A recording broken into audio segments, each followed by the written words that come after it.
In another lesson, I show several ways to filter data in a where clause.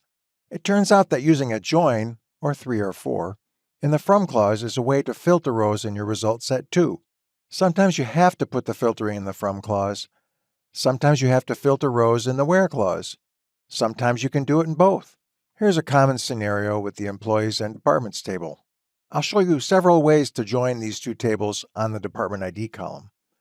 First, I'll show you the most straightforward way, in the from clause. Then I'll show the classic and alternative way to join the two tables. I'll even show you the way to do it in the select statement with an additional where clause. Finally, I'll follow up with the case where someone doesn't have a department ID defined. When I join the employees table with the departments table, I do it on the department ID column with the using keyword, and although I can use an alias, the column names are the same, so I can use using. The result of the query is 106 rows, but the employees table has 107 rows, and the departments table has 27 rows. I have essentially filtered rows in both of the tables since there are only 106 rows in the result set, and you'll find that you'll only see about 11 out of the 27 rows in the departments table.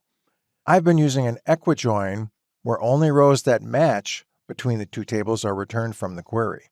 I'll show you how to fix this, if you want to fix it, later in this lesson.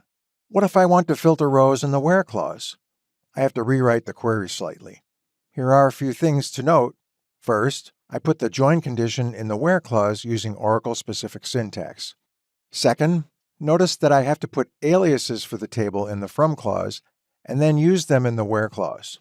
Finally, I need to qualify the department ID column in the select statement since I'm not using a using keyword in the from clause in the join column list.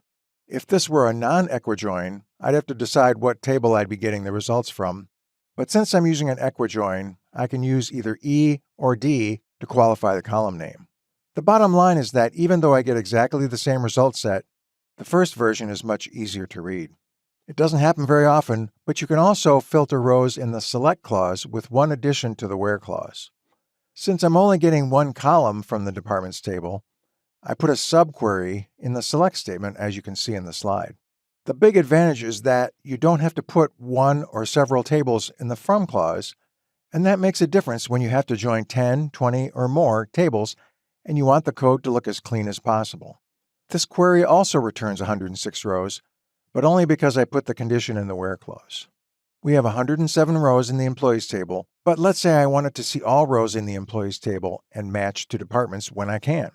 I can use left join or left outer join to give me the result I want. I get 107 rows in the result set, returning a null value when the join condition is null. It's not filtering any rows. For that, I'd have to add a where clause to check for null values as I did earlier in this video. I could also rewrite the previous query with a right join or right outer join, as you can see in the slide, changing the join order of the from clause. The business logic is the same. I get the same result set.